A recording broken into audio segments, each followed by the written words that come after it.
Akhir-akhir ini, banyak nada sumbang berseliweran di media massa, media online, hingga media sosial yang menyuarakan dan menyoroti minimnya kehadiran fisik anggota DPR dalam rapat-rapat di komisi, wabil khusus saat rapat paling akbar di forum DPR, yakni sidang paripurna. Banyak media, juga masyarakat, terjebak dengan sudut pandang kuantitatif, jumlah dan banyak atau sedikitnya anggota DPR yang mengisi tiap jengkal kursi yang ada di ruang rapat komisi dan ruang sidang paripurna.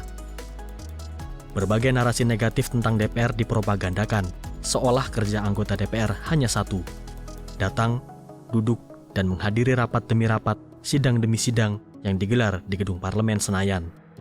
Agar tidak terjebak ke dalam framing dan sebuah sudut pandang yang bias, ada baiknya masyarakat mengenal dan mengetahui fungsi yang melekat kepada lembaga perwakilan rakyat, yakni fungsi legislasi, fungsi anggaran, fungsi pengawasan, dan fungsi diplomasi. Dari fungsi-fungsi tersebut, ada yang bisa dikerjakan dengan menggelar rapat seperti pembahasan anggaran, pembahasan rancangan undang-undang, pengesahan kebijakan yang biasa digelar melalui rapat di AKD maupun sidang paripurna. Yang kedua, anggota DPR juga banyak menjalankan kinerja pengawasan di lapangan terkait pembangunan, penerapan kebijakan, hingga menyerap aspirasi dan masukan dari masyarakat di daerah. Fungsi pengawasan inilah yang kerap menyebabkan anggota DPR tak bisa 100% menghadiri rapat-rapat dan sidang di DPR.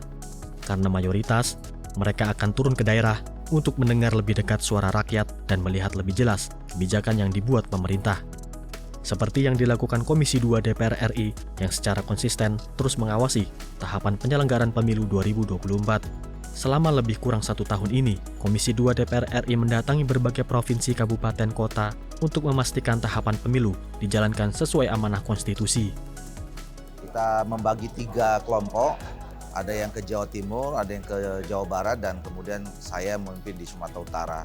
Kami ingin memastikan sebetulnya persiapan penyelenggara pemilu ini sudah sejauh mana, ya.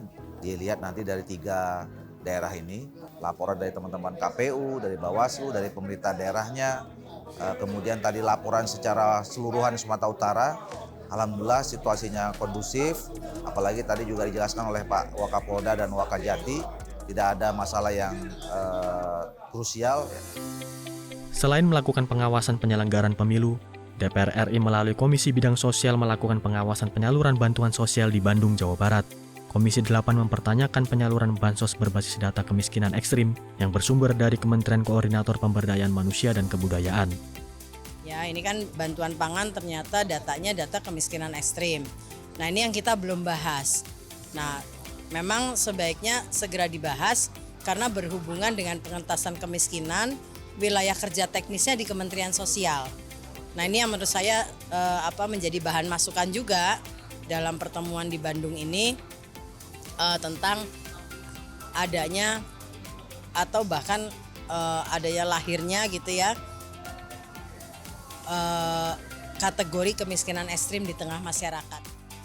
Komisi 7 DPR RI melakukan kunjungan kerja reses ke kilang Pertamina Internasional di Cilacap, Jawa Tengah. Pengawasan ini dilakukan untuk menekan emisi karbon untuk mencapai net zero emission pada tahun 2060. Dalam rangka memenuhi kebutuhan akan BBM, tetapi juga terus ditekan emisinya, jadi rendah karbon, BBM rendah karbon. Kita sepakat net zero emission di tahun 2060. Maka dari itu, seluruh infrastruktur tentang energi terus-menerus kita mitigasi. Dalam melaksanakan fungsi pengawasan, DPR RI melalui alat kelengkapan Dewan akan memastikan bahwa regulasi, kinerja kelembagaan, kinerja program, serta pengelolaan anggaran dapat berjalan sehingga dapat memajukan Indonesia di berbagai sektor. Upaya ini bertujuan untuk memperjuangkan kesejahteraan rakyat melalui kolaborasi dengan mitra kerja dan pemerintah. DPR RI juga akan menindaklanjuti berbagai masalah yang muncul di tengah masyarakat, baik melalui rapat bersama mitra, kunjungan kerja ke daerah, maupun membentuk panitia kerja, tim pemantau, dan tim pengawas.